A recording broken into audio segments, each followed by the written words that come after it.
सामने हमारी जिंजर दिखा जाती है जिसको कोई बुलाता है, जिंजर उठ जाओ ना जिंजर। वो सोचती है ये आवाज कहीं उसकी तो नहीं। तो तभी वहां पर इजाना बैठा हुआ था। वो कहता है ओहो जिंजर कितनी देर तक सोओगी तुम। वो कहती है मेजेस्टी आप उठ कब गए। तो वो जल्दी से उठ के बैठती है। वो कहता है क्या हुआ तुम्हें, क्या मतलब है। वो कहती है मैंने बहुत अजीब ख्वाब देखा, उस ख्वाब में तो आप बहुत देर तक सोते रहे थे और उसके गले लग जाती है। वो कहती है इसी वजह से मुझे लगा था आप इतनी देर से उठे नहीं है। तो तब वो कहता है मैं अभी तक सो रहा हूँ और उसके ख्वाब में वो तो अभी तक बिल्कुल बेजान था। तो वो कहती है क्या, तभी उसकी आंख खुलती है और वो इजाना के बेड पे लेटी हुई थी। वो सोचती है आखिर ये क्या हो गया, मैं हूँ कहाँ पर। तो तभी उठ के बैठती है। वो कहती है अरे हाँ मैं तो इजाना के ख्वाब के अंदर हूँ, लेकिन मैंने एक ख्वाब के अंदर एक ख्वाब देखा, आखिर ये रियलिटी से ज्यादा डिफरेंट क्यों लग रहा है। तो तब वो देखती है तो वहाँ पे इजाना नहीं था। वो कहती है इजाना कहाँ पर गया। तो वो जल्दी से अपना यूनिफॉर्म पहनती है और कहती है योर हाइनेस और दरवाजा खोलती है। तो वहाँ पर इजाना और हेमल दोनों बैठे हुए थे। वो कहती है इजाना, तो हेमल कहता है लेडी जिंजर। तो इजाना कहता है तुम फाइनली उठी गई। वो कहती है हेमल तुम यहाँ पर इतनी जल्दी कैसे आ गए। तो हेमल कहता है क्या आप कल पूरी रात यहीं पर रही थी। तो हमारी जिंजर सोचती है ओ नो मैंने इसका नाम हेमल बुला दिया इजाना के सामने, लेकिन मुझे लगता है मैंने बहुत बड़ी गलती कर दी है। तो वो कहता है कोई बात नहीं जिंजर, मैं उनको बता ही रहा था अपनी आइडेंटिटी के बारे में। तो इजाना कहता है वेल जिंजर की स्टोरी सुनने के बाद मुझे पता चला कि जो स्टोरी का कैरेक्टर हेमल ब्रे था वो लाला की तरह मैच करता था, तो इसीलिए मुझे लगा तुम दोनों सिमिलर हो। तो हमारी जिंजर सोचती है ओ नो मैंने तो हेमल को स्टोरी से बाहर रखा था, पता नहीं इसको पता कैसे चल गया। तो इजाना कहता है अगर तुम ज्यादा देर अपना सीक्रेट रखते ना तो मैं तुमसे नाराज हो जाता। वो कहता है जी सर मैं आपको बताने वाला था। तो तब हेमल कहता है मोर इम्पोर्टेंटली ये जगह सच में आपका ख्वाब है जैसा कि लेडी जिंजर ने कहा, तो हमें आपको बाहर निकालने का कोई ना कोई तरीका सोचना होगा, क्योंकि जितना टाइम गुजरा ना तो आप मैजिक के अंदर धंसते चले जाएंगे, फिर आपका जागना बहुत ज्यादा मुश्किल हो जाएगा। तो वो सोचती है हाँ बिल्कुल, क्योंकि मैं ऐसे बैठ के कुछ नहीं दे सकती, मुझे कुछ ना कुछ ट्राई करना ही होगा। तो वो सोचती है क्या ट्राई करूं क्या ट्राई करूं। तो तब इजाना की तरफ मुंह करके कहती है एनीवेज क्या आप नाश्ता करना चाहेंगे, बहुत अच्छा मेरे हाथ से।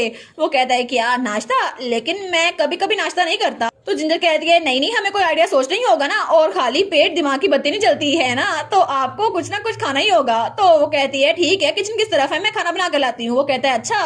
और थोड़ी देर बाद उसने सैंडविच बना लिए थे। तो वो कहता है क्या सैंडविचेस। वो कहती है जी बिल्कुल, मैंने इसमें अपना पूरा दिल डाला है इस खाने में, और मौसम तो आज बहुत ज्यादा अच्छा है, क्या हम लोग बाहर जा खाएं। तो जाना कहता है क्या। वो कहता है तुम ये बात जानती हो मैं बाहर नहीं जा सकता, तो मैं टावर को छोड़ के जा नहीं सकता, तुम ये बात अच्छे से जानती हो। वो कहती है प्लीज थोड़ी देर पे चलते हैं ना, बस हम तीनों जाएंगे, खाना खा के वापस आ जाएंगे और कुछ नहीं। हेमल ये ठीक होगा ना। तो हेमल कहता है जी मुझे लगता है ये ख्वाब ही है, तो वैसे भी आपको अच्छे से मूवमेंट करनी चाहिए। वो कहता है अच्छा सच में। तो हेमल कहता है क्या पता हमें कोई क्लूज मिल जाए। तो इजाना कहता है अच्छा, और वो थोड़ा सा ब्लश कर रहा था। वो कहता है सच में मैं बाहर जा सकता हूँ। ओ लिटिल बेबी सच में इसको बाहर जाना है। तो तब थोड़ी देर बाद टावर का दरवाजा खुलता है और इजाना अपना पहला कदम बाहर निकालता है। वो सोचता है सच में मैं टावर से बाहर आ गया, मैं इतने सालों बाद टावर से बाहर आ गया, और वो जगह उसको बहुत ज्यादा खूबसूरत लग रही थी। वो सोचता है विंडो से तो ये जगह बिल्कुल अलग लगती थी, बिल्कुल एक लैंडस्केप की तरह, लेकिन असल में तो ये जगह उससे भी ज्यादा खूबसूरत है और ये तितली की जरा प्यारी लग रही है ना। और वो तो बहुत ही ज्यादा खुश था।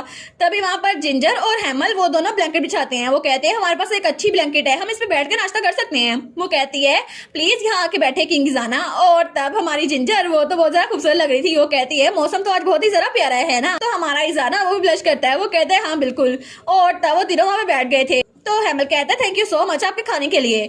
तो इजाना सैंडविच की पहली बार लेता है और जैसे उसकी बार लेता है ना उसकी आंखों में तो आंसू आ रहे थे। वो कहता है कि यार ये तो स्पाइसी क्यों है। तो हेमल कहता है आखिर इसका फ्लेवर ऐसा क्यों है। तो जिंजर कहती है नहीं नहीं ये इतना स्पाइसी है, मुझे नहीं पता था, आप थोड़ी सी वाइन ले ना। तो दिल में सोचती है सॉरी इजाना, लेकिन ये करना जरूरी था ताकि तुम आराम सो सको।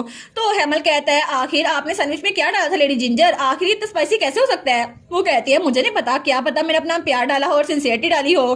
तो तब इजाना वो तो घूर के जिंजर को देखी जा रहा था। तो हेमल कहता है योर हाइनेस क्या हुआ आपको। तो हमारी जिंजर सोचती है ठीक है बस मुझे 3 तक काउंट करना होगा। 3 2 और 2 पे इजाना अपने टाइट हीली करा था। वो कहता है मुझे बहुत ज्यादा गर्मी लग रही है, और जैसे ही हमारी जिंजर 1 कहती है ना तो तभी वो नीचे गिर जाता है और आराम से हो गया था। तो हमारी जिंजर कहती है देखा देखा मुझे पता था ये सो जाएगा फिर भी। तो इजाना कहता है ये इस वजह से नहीं हुआ क्योंकि मैंने ड्रिंक किया है, मैं बस थोड़ा सा थक गया हूँ और बहुत ज्यादा गर्मी लग रही है। वो कहती है हाँ मुझे पता है। और उसके बाद इजाना आराम से हो गया था। तो हेमल कहता है लेडी जिंजर आप बिल्कुल भी सरप्राइज क्यों नहीं लग रही। वो कहती है वेल ये सब कुछ मेरे प्लान का हिस्सा था। वो कहता है क्या मतलब आपका प्लान। वो कहती है हाँ बिल्कुल, अगर मुझे उसे जगाना है ना तो उसे सुलाना होगा, और अगर वो बहुत ज्यादा गहरी नींद में जाएगा ना और फिर मैं उसको जगाऊंगी तो क्या पता वो रियल लाइफ में भी जाग जाए। टू बी ऑनेस्ट मैंने ये सुबह करने की कोशिश की थी लेकिन मैं बहुत देर तक सोती रही थी। वो कहता है अच्छा फिर इसका मतलब है ये अच्छी डिडक्शन थी। तो तभी जाना वहाँ पे आराम सोया हुआ था। तो वो कहती है ऐसा लगता है ये अब आराम सोया हुआ है, अब इसको जगाने की कोशिश करती हूँ। लेकिन तभी वहां पे किसी की चिल्लाने की आवाज आती है इजाना। तो वो दोनों वहां पे मुड़ के देखते हैं। वो कहते हैं क्या। तो जब हमारी जिंजर वहां पर देखती है तो वहां पर इजाना का डैड था, पुराना किंग। वो कहता है इजाना आखिर तुम टावर से बाहर क्या कर रहे हो, और वो तो बहुत ज्यादा गुस्से में लग रहा था। तो हमारी जिंजर सोचती है ओ नो, ये तो बैड टाइमिंग हुई ना, ये यहाँ पर क्यों आ गया। किंग के पीछे एक मेड खड़ी हुई थी, वो सोचती है ये मेड इसी ने इजाना के बारे में बताया होगा है ना, और वो मेड मुंह फेर लेती है। तो हेमल इजाना को उठाने की कोशिश करता है। वो कहता है प्रिंस इजाना प्लीज उठ जाए, हिज मैजेस्टी आए हैं, लेकिन वो उठ ही नहीं पाता। तो किंग कहता है हेमल क्या तुम भूल गए तुम्हें इजाना की साइड पे क्यों अपॉइंट किया गया था, तुम्हारा एक ही काम है कि तुम इसको मॉनिटर करो, इसको कंट्रोल करो, और तुम इतना भी नहीं कर सके। मैं तुमसे बहुत ज्यादा डिसअपॉइंटेड हूँ। तो हमारी जिंजर सोचती है ये सब सिर्फ इसलिए हुआ क्योंकि हम टावर से बाहर निकले, लेकिन मेरी वजह से हेमल को डांट पड़ी है। तो हेमल कहता है मुझे माफ कीजिएगा सर। तो वो सोचती है इजाना की पावर की वजह से उसके फादर से डरते हैं, लेकिन वो अपने बेटे को अपने से दूर किए हुए हैं। तो किंग कहता है इसको देखो सही, पूरा दिन चढ़ गया और ये अभी बाहर आकर सो रहा है। लेकिन जैसे ही वो हमारे जिंजर को देखते हैं तो जिंजर उसको घूरी जा रही थी। तो किंग कहता है आखिर तुम मुझे ऐसे घूर क्यों रही हो। तो हेमल कहता है जिंजर। तो जिंजर कहती है मुझे माफ कीजिएगा सर, लेकिन अभी थोड़ी देर ही हुई है और हम लोग सिर्फ नाश्ता करने के लिए बाहर आए थे। तो किंग कहता है क्या। तो वो कहती है मुझे माफ कीजिएगा योर हाइनेस, लेकिन ये कोई क्राइम नहीं है कि टावर से थोड़ी देर के लिए बाहर निकला जाए, वो भी फ्रेश एयर लेने के लिए। तो वो कहता है तुम्हारी इतनी हिम्मत कि एक मेड वो मुझे जवाब दे, तुम ऐसा कैसे कर सकती हो। तो जिंजर कहती है सर मुझे नहीं पता कि आप इजाना को कितना जानते हैं या फिर नहीं, लेकिन आप सच में बहुत ज्यादा जालिम हैं। तो वो सोचती है पोर इजाना, इसका फादर इसकी तरफ कोर था और ये अपने फादर को इतना मिस करता था, और इसी वजह से वो अपने फादर की दी हुई रिंग के साथ जरा ऑब्सेस हो गया। हालांकि किंग इजाना की पावर से डरता है, फिर भी वो अपने बेटे के साथ इतना बुरा सलूक कैसे कर सकता है। तो तब किंग कहता है मैंने कभी भी तुम्हारी जैसी घटिया लड़की नहीं देखी, तुम्हारी हिम्मत कैसे हुई, जल्दी से इस मेड को लो और इसको कैद कर दो। तो उसका गार्ड कहता है जी सर। तो हमारी जिंजर सोचती है क्या मैंने तो अपना दिमाग खराब कर दिया। तो हेमल कहते हैं जिंजर। तो वो सोचती है मैं टाइम को रिवर्स कैसे करूं, मुझे क्या नहीं बोलना चाहिए था, अब मुझे तो जेल में डाल दिया जाएगा ना। लेकिन तभी वहां पर कोई कहता है नहीं ये नहीं हो सकता। तो जिंजर कहती है क्या। तो वहां पे इजाना वो होश में आ गया था। वो कहता है आप ये ऑर्डर को पूरा नहीं कर सकते सर। तो वो सोचती है इजाना। तो हेमल सोचता है ये तो अभी थोड़ी देर पहले सो रहा था ना, ये अभी उठ कैसे गया। तो किंग कहता है इजाना तुम मेरी बात मान नहीं रहे। तो वो कहता है जी बिल्कुल, क्योंकि जिंजर मेरी पर्सनल मेड है और मेरी अथॉरिटी के बगैर आप कभी भी उसको सजा नहीं दे सकते, और अगर उसको पनिश करना होगा तो मैं खुद पनिश करूंगा, और वैसे भी मैं दोबारा कभी भी आपकी परमिशन के बगैर टावर से नहीं निकलूंगा। तो तब वो किंग की तरफ घूर कर देखता है और कहता है प्लीज अपने हुक्म को वापस ले लें और थोड़ा पीछे हो जाएं।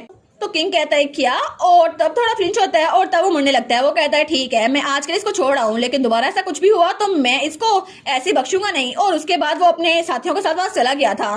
तो हमारी ने सोचती है सच में वो अभी भी इजाना की पावर से डरता है, शायद वो इसलिए ऐसी हरकतें कर रहा है।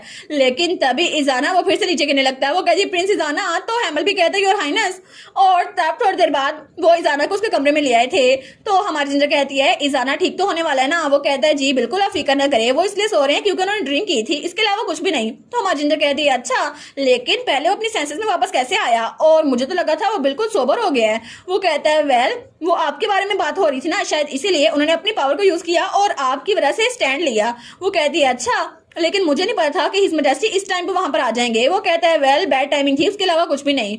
लेकिन वो सोचती है अब जब मैं सबको देख रही हूँ तो उन दोनों के दरमियान जो इश्यू था वो अभी तक रिजोल्व नहीं हुआ। और उसके बाद किंग गुजर गए, लेकिन जब किंग गुजरे उसी के बाद इजाना टावर से बाहर निकला था। तो तब वो कहती है बाय द वे हेमल तुमने प्रिंस इजाना को सर्व करने का डिसीजन कैसे लिया। मैं जानती हूँ तुम लोग बहुत अरसे से दोस्त थे, लेकिन क्या कोई खास वजह थी, क्या ये सिर्फ इसलिए था क्योंकि तुम उनका कर्ज लिफ्ट करना चाहते थे। तो हेमल कहता है शुरू में मैं सिर्फ अपने गुनाहों का मदावा करना चाहता था। वो कहती है क्या मदावा। तो हेमल कहता है मुझे लगा था कि मैं सब कुछ इसलिए कर रहा हूँ क्योंकि मेरे टीचर ने ये कर्ज उन पे दिया था, इसलिए मैं सब कुछ कर रहा हूँ। लेकिन जितना टाइम मैंने उनके साथ गुजारा ना, मुझे प्रिंस इजाना जरा पसंद आने लग गए। तो हमारी जिंदर कहती है वाओ हेमल तुम सच में, मुझे तुम दोनों पे पहले शक था, तुम इजाना को पसंद करते हो, और वो तो कुछ और समझे बैठी थी। तो उसकी इमेजिनेशन में तो हेमल इजाना के पीछे था, और इजाना कहता है नहीं नहीं ऐसा मत करो हेमल, मेरी एक वाइफ है। तो वो कहती है सच में मैं इसके खिलाफ नहीं हूँ हेमल, लेकिन फिर भी अगर तुम भी मेरे रास्ते में आए ना फिर भी मैं जीत के रहूंगी। तो वो कहता है आखिर आप क्या बात कर रही है, मेरा ऐसा कुछ भी मतलब नहीं था। तो तब वो कहता है आप कुछ गलत समझ बैठी हैं, मैं तो उनको एक इंसान की तरह पसंद करता हूँ। वो कहती है अच्छा। तो हमारी जिंजर तो अभी तक सस्पिशियस थी। वो कहती है सच में। वो कहता है प्लीज मुझ पे यकीन कर लेना। और इसी के साथ ये वाला पार्ट यहीं पर ख़त्म। तो आप लोग बताइएगा आप लोग को ये पार्ट कैसा लगा, और वीडियो को लाइक और चैनल को सब्सक्राइब लाजमी कीजिएगा। बाकी वीडियोस का लिंक भी स्क्रीन पर नज़र आ रहा होगा, तो काइंडली उनको भी चेकआउट कर ले। और thank you so much for watching my videos. Stay safe, bye bye.